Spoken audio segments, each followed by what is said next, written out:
모습 이대로 사랑하시네.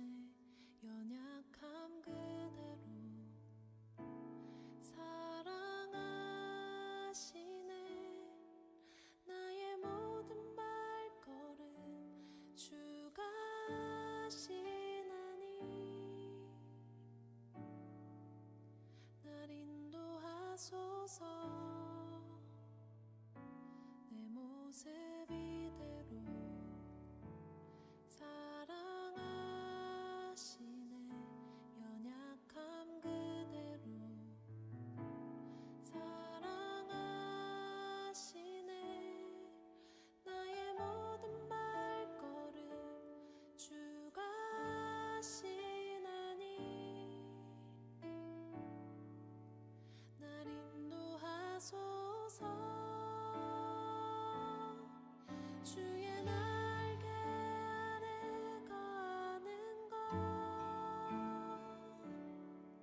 주의 임재 안에 거하는 것,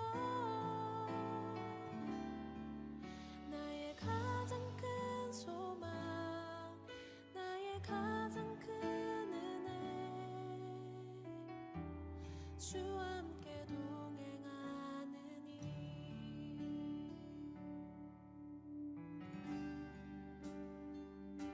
내 모습 이대로 사랑하시네. 연약함 그대로 사랑하시네. 나의 모든 발걸음 주가 하시나니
반갑습니다. 오늘도 하나님을 예배하기 위해 오신 여러분들을 진심으로 환영합니다. 옆에 가족이 계시다면 이렇게 인사했으면 좋겠습니다. 하나님께서는 오늘도 당신에게 은혜 베푸시기를 원하십니다. 오늘 예배하는 모든 이들에게 하나님의 은혜와 평강이 함께하기를 소망합니다. 그럼 다같이 사도신경으로 신앙을 고백하심으로 예배를 시작하도록 하겠습니다. 전능하사 존재를 만드신 하나님 아버지를 내가 믿사오며 그 외아들 우리 주 예수 그리스도를 믿사오니 이는 성령으로 잉태하사 동정녀 마리아에게 나시고 본디오 빌라도에게 고난을 받으사 십자가에 못 박혀 죽으시고 장사한 지 사흘 만에 죽은 자 가운데서 다시 살아나시며 하늘에 오르사 전능하신 하나님 편에 앉아 계시다가 저리로서 사는 자와 죽은 자를 심판하러 오시리라. 성령을 믿사오며 거룩한 교회와 성도가 서로 교통하는 것과 죄를 사하여 주시는 것과 몸이 다시 사는 것과 영원히 사는 것을 믿사옵나이다. 아멘.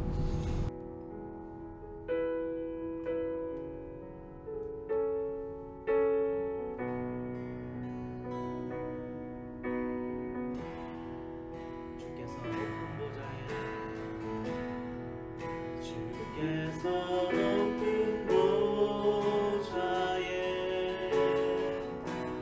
앉으셨는데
할렐루야. 우리 주님께서 부활하시면서 우리에게 주신 마지막 명령들을 기억합니다. 우리 이 땅을 향해 또 많은 믿지 않는 영혼들을 향해 오늘도 우리가 말씀 가지고 복음 들고 나가기 원합니다 하는 마음으로 우리 함께 박수치며 찬양 드리겠습니다.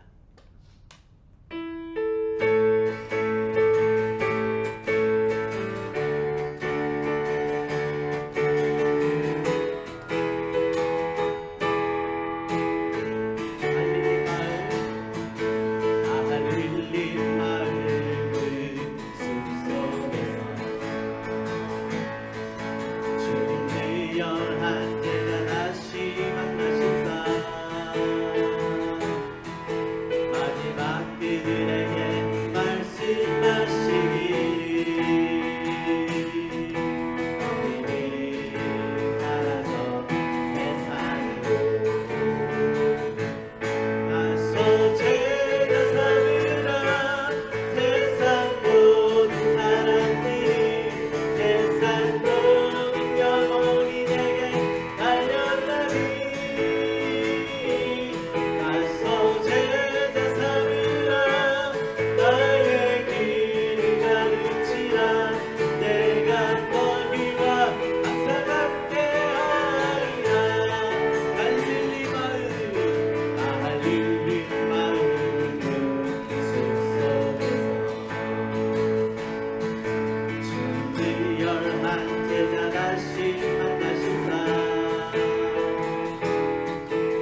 두려움과 실패 내려놓고 교회여 일어나 교회여 일어나라 교회여 일어나라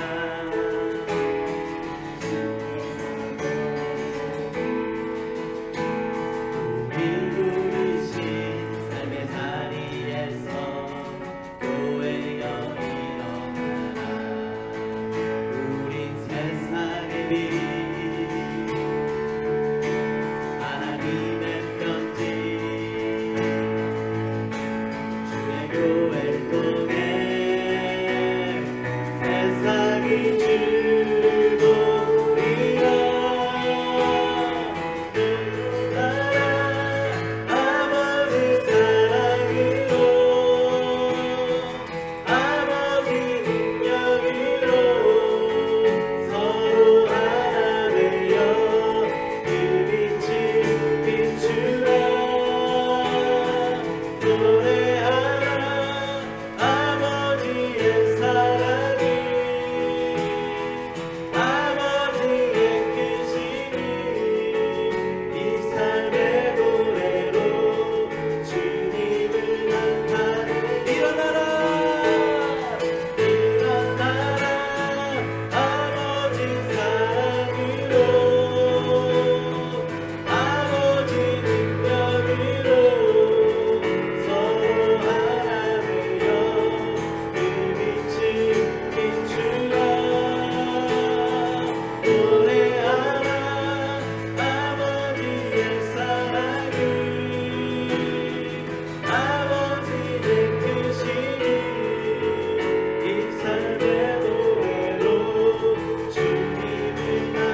천지 만물을 창조하신 전능하시고 거룩하신 하나님 아버지 예수 그리스도께서 이 땅에 오셔서 우리를 대신하여 십자가 위에 매달리사 몸짓고 피 흘리심으로 우리의 모든 죄와 저주를 청산하여 주신 은혜를 감사하고 찬송을 드립니다. 사랑의 하나님, 하나님의 말씀대로 살지 못하고 불순종한 어리석음을 고백하고 회개합니다. 다시 한번 우리의 마음을 정하게 하여 주시고 성령의 은혜로 새롭게 하여 주시옵소서. 사랑이 많으신 하나님, 온 세계가 코로나19 바이러스로 말미암아 환난과 질병으로 어려운 가운데 있사오니 우리 모두가 회개하고 자복하여 거듭나는 자녀가 되기를 원하오니 주님 십자가의 보혈로 깨끗하게 하시고 용서하여 주시옵소서. 여호와 나의 기도에 귀를 기울이시고 나의 간구하는 소리를 들으소서. 나의 환난 날에 내가 주께 부르짖으니 주께서 내게 응답하시리이다. 질병과 고난 가운데 하나님을 의지하고 주의 말씀을 생각하는 믿음의 생각을 품고 강하고 담대한 믿음으로 나아가게 하옵소서. 그러므로 함께 부르심을 받은 거룩한 형제들아, 우리가 믿는 도리의 사도이시며 대제사장이신 예수를 생각하라. 사랑의 하나님, 그리스도의 삶과 고난 부활을 통해 경건의 생활을 할 수 있도록 우리의 마음과 생각을 주께로 더 가까이 인도하심을 감사합니다. 죽음을 이기고 부활하신 주님만을 바라보며 살게 하옵소서. 사랑의 하나님, 대한민국을 지켜주시고 하나님께서 세우신 대통령과 위정장들에게 지혜와 총명을 주시고 하나님을 경외하는 마음을 주사 정직한 양심을 부어주어 질병의 고난을 슬기롭게 극복할 수 있도록 은혜 주시고 모든 교회가 하나님의 뜻을 이루어가는 만민의 기도하는 처소가 되게 하여 주옵소서. 주님, 랭리은의 교회를 통해 하나님의 뜻을 이루어가게 하시고 하나님의 때에 더욱 쓰임받는 사랑의 공동체로 축복하사 소금과 빛을 감당하는 복음의 공동체로 은혜를 주옵소서. 세우신 문진원 목사님 사역기에 성령과 은혜로 충만하게 하사 선포하는 말씀을 통해 모든 성도들이 하나님의 음성을 듣고 기쁨과 성령 충만을 받아서 낙심하는 자는 소망을, 병든 자는 치료함을, 문제가 있는 자는 응답을 받아 우리의 삶이 그리스도의 생명력이 넘치게 하옵소서. 사랑의 하나님, 이 시간 믿음으로 구원받고 믿음으로 예배드리고 믿음으로 복을 받고 믿음으로 하나님의 일을 감당하며 믿음으로 보이지 않아도 믿고 이해가 되지 않아도 순종하여 환난과 고통이 와도 끝까지 믿음으로 전진하며 나아가게 하옵소서. 믿음이 없이는 하나님을 기쁘시게 하지 못하나니 하나님께 나아가는 자는 반드시 그가 계시는 것과 또한 그가 자기로 찾는 자들에게 상 주시는 이심을 믿어야 할지니라. 이 시간 아름다운 목소리로 찬양을 드리는 찬양팀과 우리 교회 모든 기관들을 축복하시고 하나님의 일을 마음껏 할 수 있도록 은혜를 더하여 주시옵소서.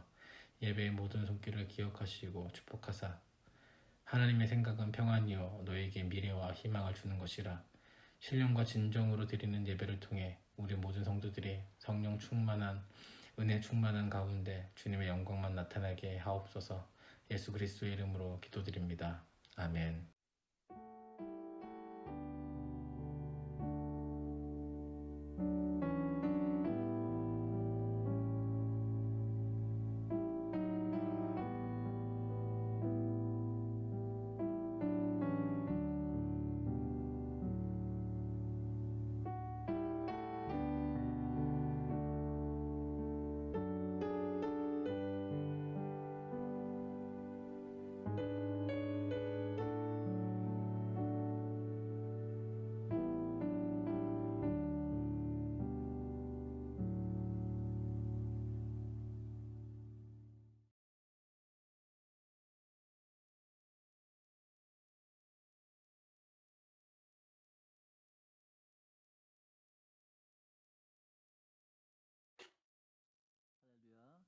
주일 예배에 오신 여러분을 예수님의 이름으로 환영하고 축복합니다. 오늘 함께 나눌 말씀은 누가복음 24장 13절에서 27절 말씀인데요. 엠마오가 아닌 예루살렘으로 라는 제목으로 함께 말씀을 나누려고 합니다. 우리 누가복음 24장 13절에서 27절 말씀을 길지만 저와 여러분이 한 절씩 같이 교독합니다. 제가 13절 먼저 있습니다. 그날에 그들 중 둘이 예루살렘에서 25리 되는 엠마오라 하는 마을로 가면서 그들이 서로 이야기하며 문의할 때 예수께서 가까이 이르러 그들과 동행하시나 예수께서 이르시되 너희가 길 가면서 서로 주고받고 하는 이야기가 무엇이냐 하시니 두 사람이 슬픈 빛을 띠고 머물러 서더라.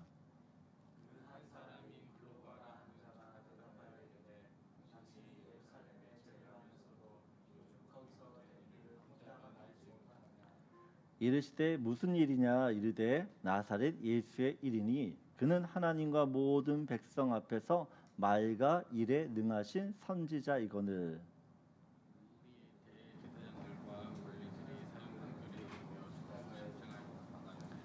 우리는 이 사람이 이스라엘을 속량할 자라고 바랐노라. 이뿐 아니라 이 일이 일어난 지가 사흘째요.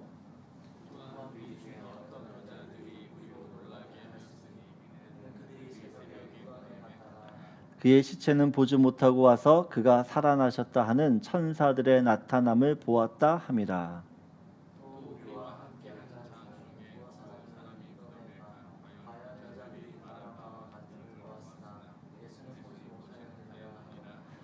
이르시되 미련하고 선지자들이 말한 모든 것을 마음에 더디 믿는 자들이여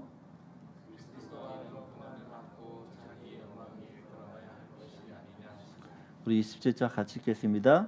이에 모세와 모든 선지자의 글로 시작하여 모든 성경에 쓴 바 자기에 관한 것을 자세히 설명하시니라. 아멘. 예수님의 제자 중 두 사람이 엠마오로 내려가고 있습니다. 두 사람 중에 한 사람은 글로바라는 제자였습니다. 요한복음 19장 25절을 보게 되어지면 예수님이 십자가를 지실 때에 그 곁에 글로바의 아내가 있습니다. 요한복음 19장 25절 우리 같이 읽겠습니다. 예수의 십자가 곁에는 그 어머니와 이모와 글로바의 아내 마리아와 막달라 마리아가 섰는데 글로바의 아내는 예수님이 십자가에 달려 죽으실 때 끝까지 자리를 지켰던 여인이었습니다.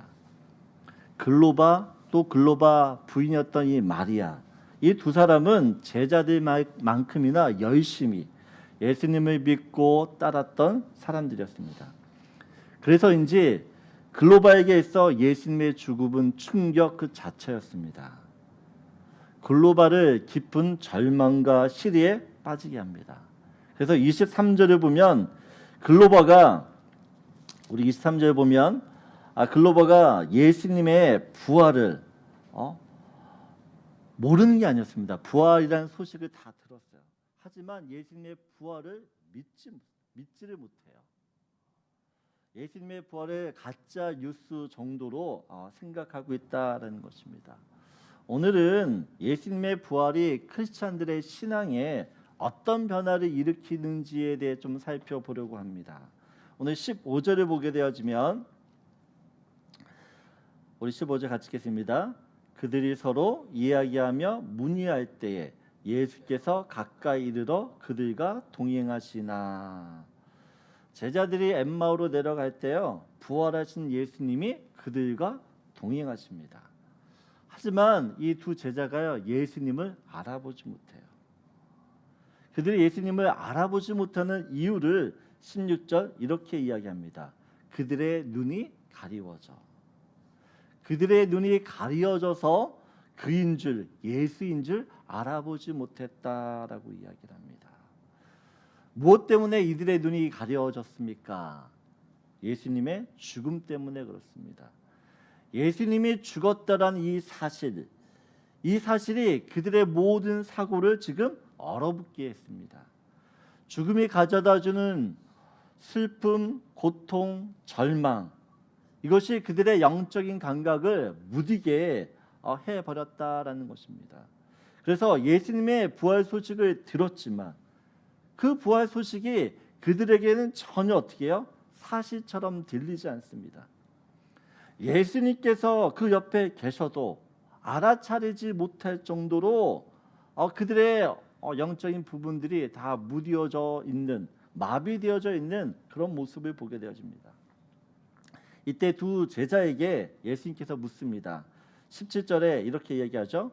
예수께서 이르시되 너희가 길 가면서 서로 주고받고 하는 이야기가 무엇이냐. 그러자 글로바가 대답합니다. 당신 지난 일주일에 있었던 예루살렘에서 있었던 그 일을 알지 못하는 자. 그러면서 그 일이 바로 예수의 관한 일이라고 이야기를 합니다. 그러면서 이 글로바가요 예수님한테 자기가 알고 믿고 따랐던 예수님이 누구신지에 대해서 자세히 이야기를 시작을 합니다. 먼저 17절에 보면 그렇게 이야기하죠. 18절에 19절에 이르시되 무슨 일이냐 이르되 나사렛 예수의 일이니라고 이야기합니다. 글로바는 예수님이 나사렛 예수라는 사실에 집중을 합니다.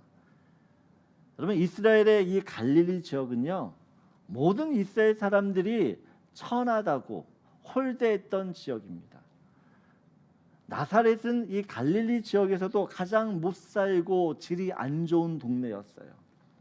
그래서 이 사람들은요 의도적으로 예수님을 비방하고 모욕하려고 했을 때 나사렛 예수라고 이야기를 했습니다. 나사렛 예수에서 선한 것이 나올 수 없기 때문에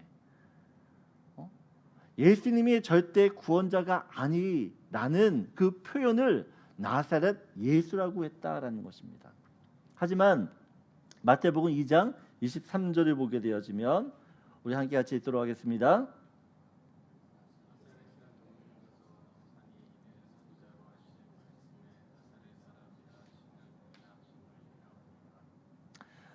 예언자들이 앞으로 이스라엘을 구원할 그 메시아는 어떤 사람이냐라고 이야기할 때 나사렛 사람이라 칭함을 받을 거라 미리 예언을 했습니다.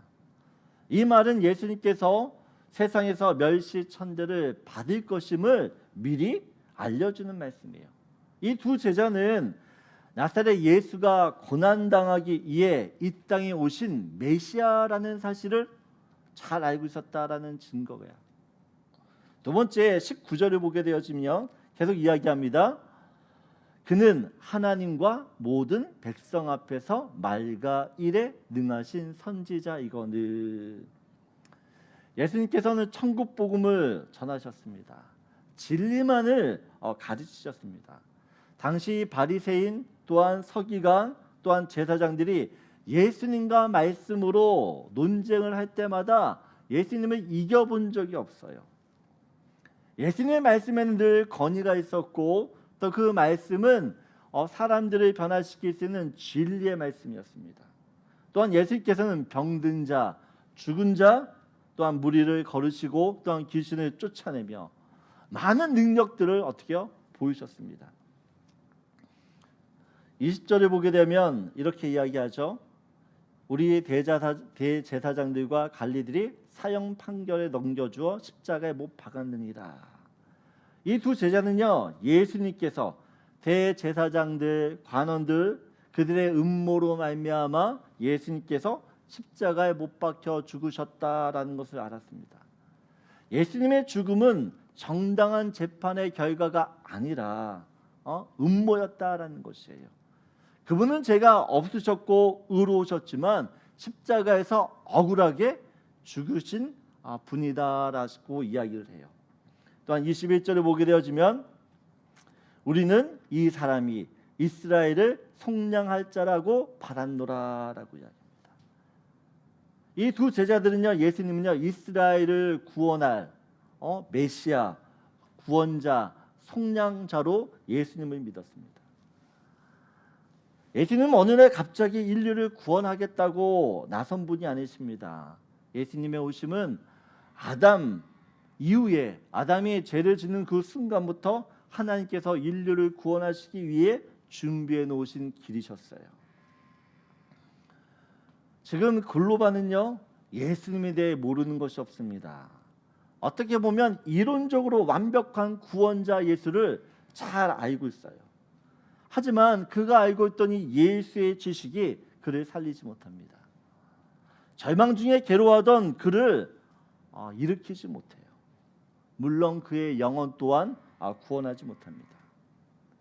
여러분, 내가 알고 있는 예수는 어떤 예수예요? 여러분 지금 어떤 예수를 믿고 있습니까? 우리도 글로바처럼 예수님에 대해 지식적으로 너무나 잘 알아요. 교회를 다니면서 예수님에 대해 듣고 배웠기 때문에 우리는 예수님에 대해 잘 안다, 잘 알기 때문에 잘 믿는다라고 생각할 수 있습니다. 하지만 아무리 예수에 대해 많이 듣고 지식적으로 잘 알아도 부활하신 주님을 만나지 못하면 내가 알고 있는 예수의 지식은 오히려 나를 절망에 빠지게 해요. 또한 그 지식이 나로 하여금 내가 구원받은 걸로 착각하게 하기에 더 위험하다라는 것입니다. 우리는 바울이라는 사람을 잘 압니다. 이 바울은 율법에 정통했습니다. 바리새인 중에 바리새인이었습니다. 유대교의 최고 학자였던 가말리엘 문화의 제자였습니다. 바울은 그 누구보다 하나님을 잘 알고 있었습니다. 그런데 정말 바울이 하나님을 잘 알고 있었는가입니다. 오히려 그가 알고 있던 이 하나님의 지식, 그 율법이 하나님을 대적하고 예수 그리스도를 핍박하는 도구가 됩니다. 그랬던 바울이 다메섹에서 부활하신 예수님을 만납니다. 그 부활하신 예수님을 만나면서 그가 고백을 합니다. 내가 알고 있던 이 모든 지식, 이것을 다 배설물로 여긴다. 여러분이 만난 예수님은 어떤 예수님이세요? 여러분이 알고 있는 그 예수님은 어떤 예수님이십니까? 여러분, 우리는 부활의 주님을 만나야 되는 줄 믿습니다. 부활하신 그 주님을 만나야지만 내가 알고 있던 이 하나님에 관한 지식이 나를 구원하는 참 능력이 되고 참 진리가 되는 줄 믿습니다.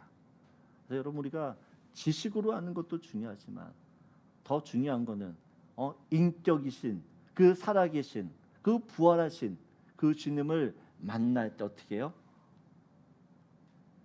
내가 갖고 있는 그 주님의 지식, 하나님에 관한 지식이요, 나를 살리게 된다라는 것입니다. 첫 번째 여러분과 나누고 싶은 말씀이에요. 우리 같이 한번 읽어보도록 하겠습니다. 부활의 주님을 만날 때 내게 있는 말씀이 진리가 되어 나를 살립니다. 여러분, 예수의 지식이 나를 죽일 수도 있고 나를 살릴 수도 있습니다. 네, 예수의 지식이 나를 살리기 위해서는 부활하신 그 주님을 인격적으로 만나야 되는 줄 믿습니다. 우리 두 번째, 우리 22절, 23절 말씀인데요. 우리 함께 같이 읽도록 하겠습니다. 또한 우리 중에 어떤 여자들이 우리로 놀라게 하였으니 이는 그들이 새벽에 무덤에 갔다가 그의 시체는 보지 못하고 와서 그가 살아나셨다 하는 천사들의 나타남을 보았다 함이라. 이 글로바와 또 다른 한 제자는 이미 예수님께서 사망 권세를 이기시고 살아나셨다라는 이 소식을 들어서 알고 있었습니다. 그럼에도 불구하고 이 두 제자는요, 엠마오로 내려가면서 깊은 절망과 신망과 낙심 가운데 있습니다. 부활의 소식이 그들에게 전혀 힘이 되지 못하는 것을 봅니다. 24절에 두 제자가 말합니다. 또 우리와 함께 한 자, 여기서 우리와 함께 한 자가 누구냐라고 이야기할 때 베드로와 요한입니다. 우리와 함께 한 자 중에 두어 사람이 무덤에 가 가연 여자들이 말한 바와 같음을 보았으니 예수는 보지 못하였느니라 하거늘. 이 글로버와 또 다른 한 제자, 이 제자는요, 베드로와 요한과 늘 함께 있던 사람이었던 것 같아요. 요한복음 20장 6절과 7절을 보게 되어지면 여인들을 통해서 무덤에 예수님이 사라졌다는 소식을 들어요. 그리고 이 소식을 듣자마자 베드로와 요한이 무덤으로 달려갑니다. 우리 6절 7절 같이 읽겠습니다. 시몬 베드로는 따라와서 무덤에 들어가 보니 세마포가 놓였고 또 머리를 쌌던 수건은 세마포와 함께 놓이지 않고 딴 곳에 쌌던 대로 놓여 있더라. 그럼 베드로가 무덤에 도착을 했어요. 근데 무덤에 도착했더니 아무도 없습니다. 오히려 아무도 없고 이 예수님의 시체를 둘러쌌던 세마포가 잘 접어서 개어져 있는 것을 보여요. 여러분, 만약 예수님이 어떤 사람들에게 만약에 사람들이 예수님의 시체를 훔쳐갔다면 이 세마포를 남겨둘 이유가 없어요. 그냥 시체에 있는 걸 그대로 들고 가야 되기 때문에 세마포도 같이 가는 것이에요. 세마포가 있어도 그냥 헝클어져 있거나 널려져 있어야 되는 게 정상이에요. 하지만 베드로가 무덤에 도착했을 때 가 보면 예수님이 두르셨던 그 세마포가요 잘 정리되어 있다라고 이야기를 합니다. 마치 잠을 자고 일어나 잠옷을 벗어서 어떻게요? 옆에 잘 접어 놓은 것처럼 정리를 해 놓은 것처럼 그렇게 있다라는 사실입니다. 글로바는 베드로와 요한에게서 예수님이 무덤에서 없어졌고 또한 이 예수님께 쌓여져 있던 이 세마포옷이 잘 접어서 개어서 옆에 있다라는 사실을 들었어요. 또한 그의 아내 마리아를 통해서 막달라 마리아가 부활하신 예수님을 만났다라는 것도 들어 알았을 것입니다. 그럼에도 불구하고 이 두 사람은 어떻게 해요? 예수의 부활을 믿지 않습니다. 예수님께서는 살아계실 때 자신 제자들에게 자신이 어떻게 고난을 받고 어떻게 십자가에서 죽으실지를 미리 다 예언하셨습니다. 한 번이 아니라 3번이나 말씀하셨어요. 그런데 죽음만 말한 것이 아니라 다시 살아나실 것도 말씀하셨어요. 똑같은 말씀입니다. 똑같이 분명히 나는 고난을 받고 또한 죽임을 당할 것이다 라는 말씀도 있었지만 또 어떻게 해요? 그 죽음에서 나는 살아날 것이다 라는 말씀도 했다라는 것이에요. 똑같은 말씀인데 이 제자들은 어떻게 해요? 예수님의 죽음은 믿고 예수님의 부활은 믿지 못합니다. 여러분, 우리가 눈에 보이는 현실만 믿으려고 하면 믿음의 오류가 생깁니다. 믿음의 부작용이 일어나요. 여러분, 띰틀을 넘을 때 도움닫기를 하죠. 도움닫기. 그 도움닫기를 한 다음에 띰틀 앞에 있는 발판 어떻게 해요? 디딤돌 삼아가지고 띰틀을 넘습니다. 마찬가지로 믿음. 이 믿음이라는 것도 믿음의 발판을 이용해서 도움닫기를 해야 돼요. 눈에 보이는 것, 이성적으로 이해되는 것, 감각적으로 느껴지는 것만 믿게 되면 믿음은 자랄 수가 없어요. 예수님께서는 이 제자들과 함께하면서 충분히 이 믿음의 도움닫기를 할 수 있도록 믿음의 발판을 보여주셨어요. 풍랑을 잔잔케 하셨고 또한 중풍병자 나병 환자를 고치셨고 오병이의 기적으로 수만 명의 사람들을 먹이셨습니다. 또한 죽은 나사로를 살리시고 여러분, 이런 것을 우리가 정말 예수님이 하신 일이라고 믿는다면 이것을 기초로 하여 어떻게 해요? 그분의 부활하심도 믿을 수 있다라는 것이에요. 25절을 보게 되어지면 예수님께서 부활을 믿지 못하는 이 두 제자들을 책망하십니다. 우리 25절 같이 읽겠습니다. 이르시되 미련하고 선지자들이 말한 모든 것을 마음에 더디 믿는 자들이여. 여러분, 이 부활은 믿음의 문제입니다. 인간의 이성 또한 합리적인 사고 또한 논리적인 영역으로는 부활을 절대 받아들일 수가 없습니다. 왜냐하면 인간의 이성으로는 이 부활의 이 일이 절대 일어날 수 없는 일이기 때문에 그래요. 이해되지 않기 때문에 믿지를 못하는 것입니다. 네, 그렇다고 이 부활이 하나님의 영역, 신의 영역이니까 너희들 그냥 무조건 믿어라고 하는 이야기도 아니에요. 아까도 말씀드렸지만 예수님께서는 이미 자신의 부활에 대해서 충분한 말씀을 하셨고 많은 증거를 보여주셨고 또한 진짜 부활하신 사람을 증인으로 세우고 계셔요. 이제는 어떻게 해요? 그 증거를 발판 삼아 믿기만 하면 된다라는 이야기입니다. 가브리엘 천사가 마리아에게 나타납니다. 그리고 이야기하죠. 네가 앞으로 성령으로 잉태할 것이다. 이때 마리아가 어떻게 처녀가 임신을 할 수 있습니까? 라고 이야기합니다. 과학적으로 불가능한 일이기 때문에. 이때 천사가 누가복음 1장 36절 37절을 보게 되어지면 이렇게 말씀하십니다. 우리 같이 읽겠습니다. 보라, 내 친족 엘리사벳도 늙어서 아들을 배었느니라.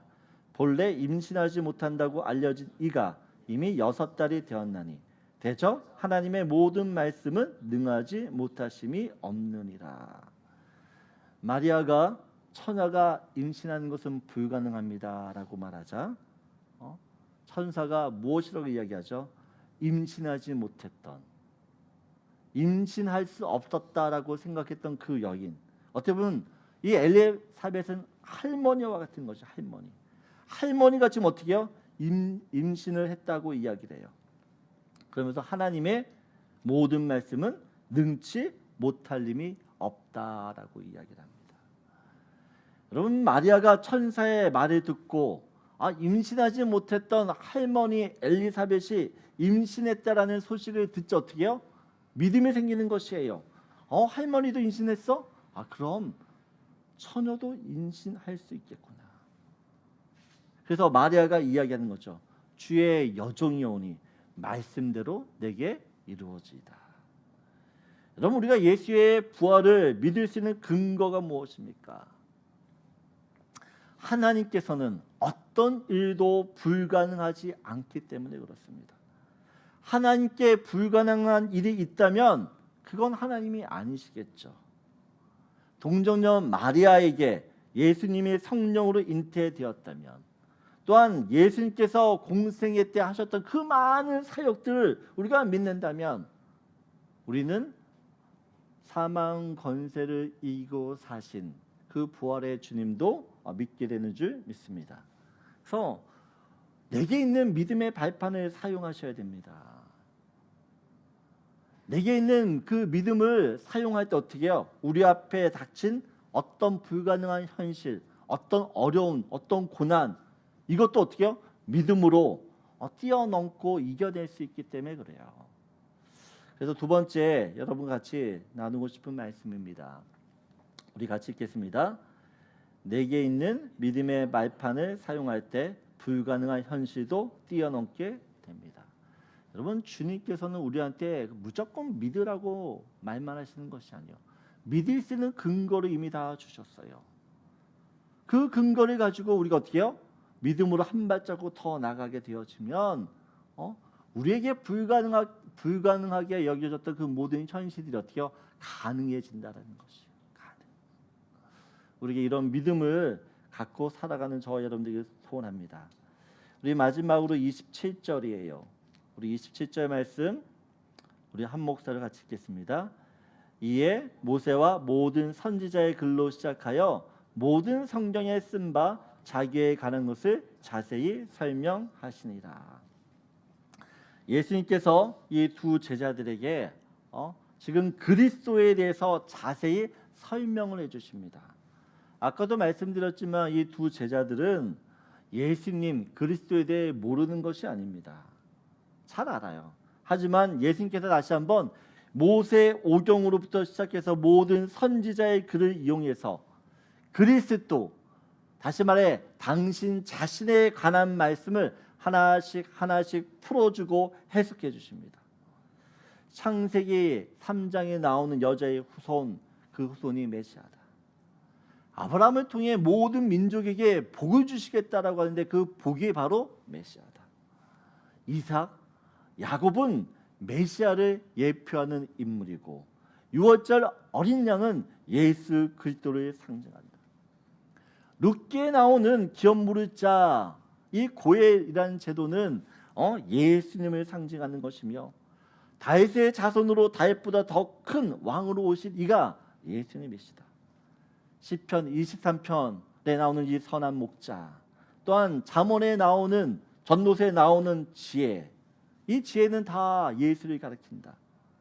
아가서에서 술람 및 여인을 사랑하는 왕, 그 왕이 예수님이시고 시편 22편과 또한 이사야 53장에 나오는 고난받는 종, 그 종의 모습이 십자가를 지고 죽으신 예수의 모습이다. 예수다. 예수님께서 이 제자들에게 구약을 인용해서 선지자들의 글을 인용해서 어떻게 해요? 예수 그리스도가 누구신지를 계속해서 설명해줘요.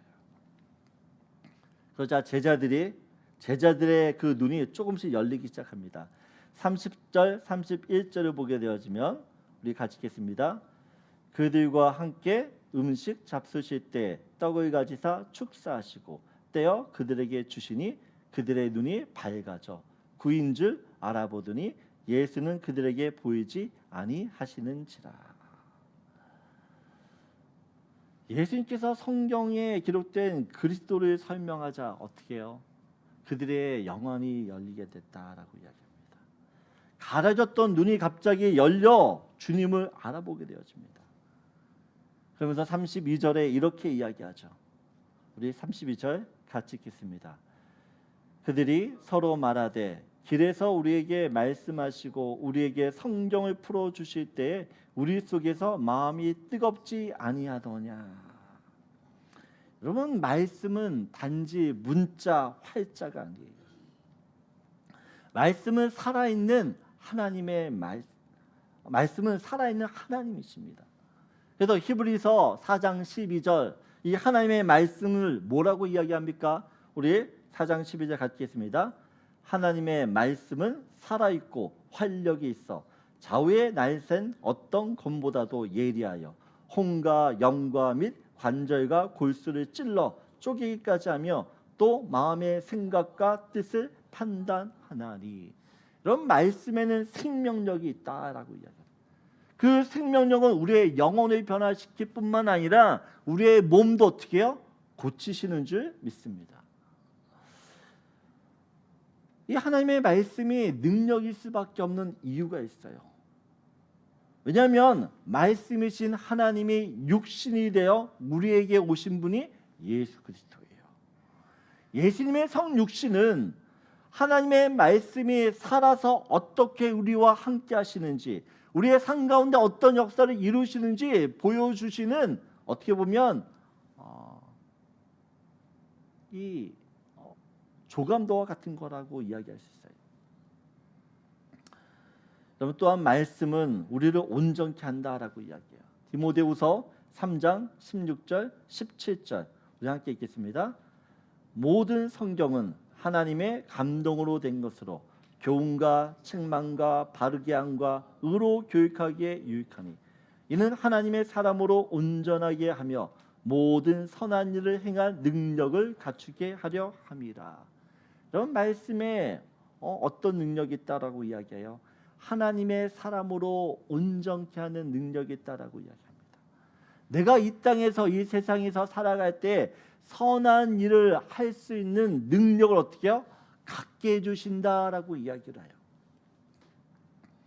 여러분, 말씀이신 예수님께서 자세하게 이 말씀을 풀어주실 때 제자들의 영안, 그들의 심령이 새로워집니다.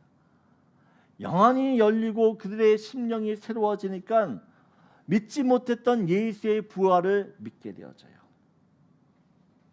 절망과 낙심으로 엠마오 길을 내려왔던 그들이요 다시 예루살렘으로 다시 올라갑니다.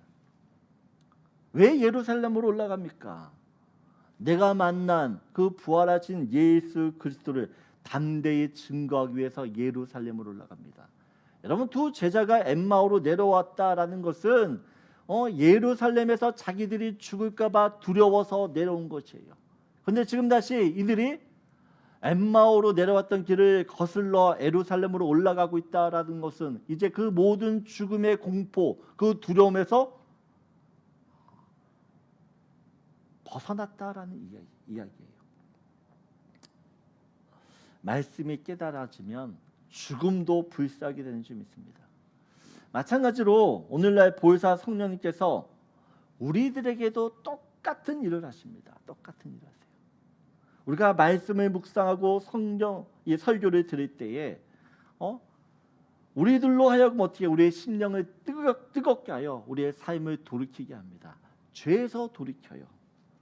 가려졌던 말씀의 비밀을 깨닫게 되어 큰 은혜를 받게 되어지면 주님을 위해서 무슨 일이든지 하겠다라고 헌신하게 되어집니다. 여러분, 이것이 말씀의 힘이고 능력이에요. 그래서 우리는 언제나 주님 앞에 나와야 됩니다. 말씀 앞에 서야 됩니다. 그럴 때 사망 권세를 이기고 세상을 이기신 그 부활의 능력이 우리에게도 충만해져 모든 일을 감당하게 될 줄 믿습니다. 그래서 마지막으로 함께 나누고 싶은 말씀이에요. 우리 마지막 말씀 함께 같이 읽겠습니다. 말씀 속에 역사하시는 주님만이 나를 변화시키는 진정한 능력이 됩니다. 여러분, 부활의 주님을 믿지 못하면 엠마오로 내려가는 인생을 살게 됩니다. 엠마오는 절망과 슬픔의 길입니다. 하지만 부활의 주님을 만나면 우리는 예루살렘으로 올라갑니다. 모든 두려움을 이기고 모든 죽음을 불사하고 예루살렘으로 올라가게 되어져요. 예루살렘을 올라가게 되어지면 그곳에는 주님이 약속하신 성령님이 계시고 또한 말씀이 흥언하는 그런 모습을 볼 수 있는 은혜의 장소가 되어지기 때문에 그렇습니다. 그럼 믿음으로 언제나 엠마오가 아닌 예루살렘을 선택하며 사는 저와 여러분 되기를 소원합니다. 우리 이 시간 같이 함께 찬양하고 기도하도록 하겠습니다. 이 눈에 아무 증거 아니 배워도 믿음만을 가지고서 늘 걸으며 우리 같이 찬양하도록 하겠습니다.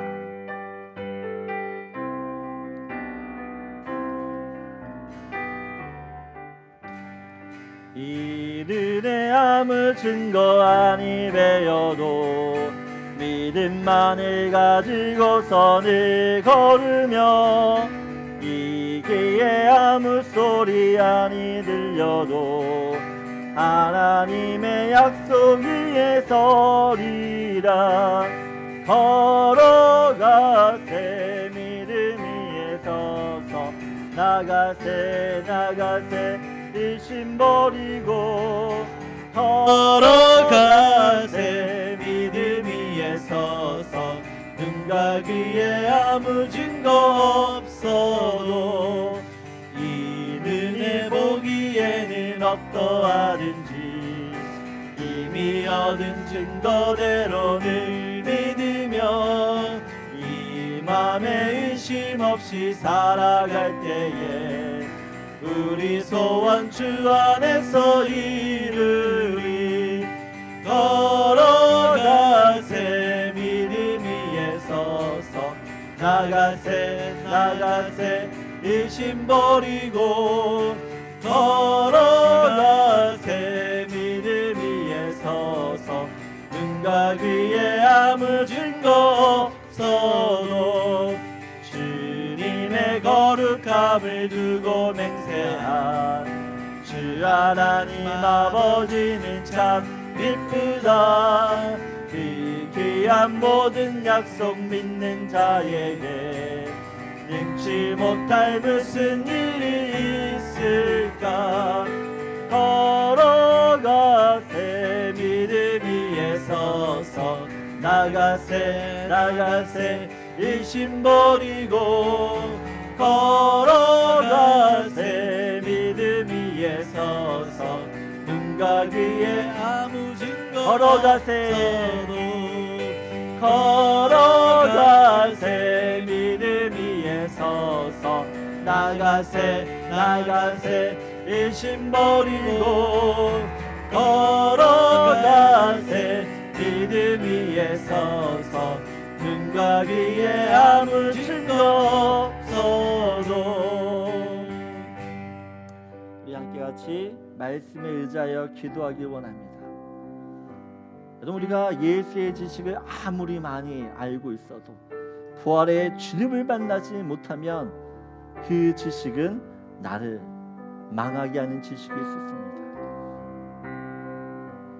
부활의 주님을 인격적으로 만나 내가 가지고 있는 그 지식이 나를 살리는 말씀, 그 진리가 되게 해달라고 기도하기 원합니다. 또 한 가지, 기도할 때에 믿음의 발판을 사용하게 하여 주시옵소서. 아직도 나에게 믿음이 없다 그러면 내가 믿을 수 있는 것을 가지고 이것을 근거를 삼아 하나님 더 다른 것들도 믿을 수 있는 은혜를 달라고 우리에게 그런 믿음을 달라고 기도해 주시고, 마지막으로는 말씀, 이 말씀이 깨달아져야 됩니다. 우리가 말씀을 읽을 때마다 성령 하나님께서 나를 만드시고 또 나를 변화시키시고 나로 하여금 바른 길 갈 수 있도록 하나님 은혜를 달라고, 그 말씀이 말씀의 비밀이 풀어져야지만 우리가 더욱더 주님을 잘 믿게 되는 줄 믿습니다. 오늘 이 성령의 역사와 또한 성령의 지혜와 하나님의 그 성령의 능력이 우리 가운데 함께 달라고 함께 같이 기도하겠습니다. 하나님 아버지 감사합니다. 예수님이 부활하셨습니다. 하지만 예수님의 부활을 믿지 못했던 두 제자처럼 우리도 하나님 삶 속에서 부활의 주님을 하나님 만나지 못하고 또한 그 주님을 인격적으로 만나지 못해 믿지 못하고 하나님 지식적으로 하나님을 따르고 또 알려고 하는 경우였습니다. 아버지 하나님 도와주시기를 원합니다. 이 시간 기도하는 것은 그 부활하신 주님, 그 주님을 인격적으로 다시 한번 만나게 하여 주시옵소서. 그래서 하나님 그 주님으로 인하여 내가 알고 있던 지식들이 더 풍성해질 수 있고 더 주님을 잘 믿을 수 있는 하나님 은혜의 말씀 될 수 있도록 도와주시옵소서. 하나님 우리로 하여금 믿음의 말판을 사용하게 하여 주시옵소서. 내가 믿을 수 있는 것을 근거로 해서 한 발자국 한 발자국 더 하나님 주님을 믿게 할 수 있도록, 믿어질 수 있도록 주님의 은혜를 허락하여 주시옵소서. 하나님 우리가 이 세상에 살아갈 때에 우리가 가지는 믿음을 사용해야 됩니다. 그 믿음을 통해서 내게 있는 문제들, 내게 있는 어려움들, 내게 있는 고난들 이겨낼 수 있도록 주님 도와주시옵소서. 하나님 기도하는 것은 예수님께서 제자들에게 말씀을 풀어서 해석해 주실 때 그들의 영안이 열리는 것을 보게 되었습니다. 성령 하나님, 우리가 말씀을 읽을 때마다 또한 설교를 들을 때마다 성령 하나님께서 역사하여 주셔서 말씀을 더 깊이 깨닫는 또한 말씀의 은혜를 받는 저희 되게 하여 주셔서 하나님 엠마오가 아닌 예루살렘을 선택하며 살아가는 저희 모든 성도님들 되게 하여 주시옵소서. 하나님 엠마오로 내려가는 두 제자처럼 우리도 주님을 잘 믿지 못할 때가 있습니다. 부활의 주님을 만나지 못하면 우리 늘 절망하고 실망하여 엠마오로 내려가게 됩니다. 내가 믿고 있는 주님이 어떤 주님인지를 다시 한번 확인하게 하여 주시옵소서. 부활의 주님을 만나야지 내가 알고 있는 그 예수의 지식이 나를 살리는 진리의 말씀이 되는 줄 믿습니다. 주님 기도하는 것은 이미 우리에게 예수의 부활을 믿을 수 있도록 많은 말씀을 주셨고 더 많은 증거를 주셨고 증인들을 주셨습니다.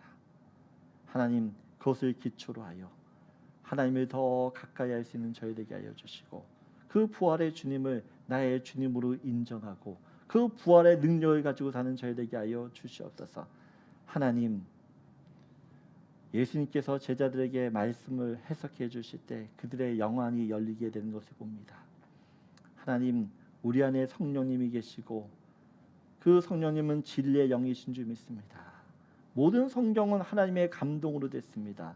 성령의 감동으로 지어졌습니다. 그래서 우리가 말씀을 묵상하고 읽을 때마다, 또한 설교를 들을 때마다 성령 하나님께서 은혜를 주셔서 깨우쳐 주시옵소서.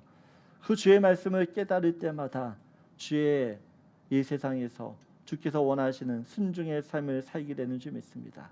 하나님, 엠마오가 아닌 주님이 계신 예루살렘을 선택하며 살게 하여 주시옵소서. 이번 이 한 주간도 다시 한번 하나님을 의지합니다. 하나님 도와주시옵소서. 코로나의 현실 속에서 우리가 주님을 더 가까이 할 수 있도록 도와주시고, 또 우리의 모든 가족들을 주님께서 보호하여 주시고 안전하게 지켜 주시옵소서.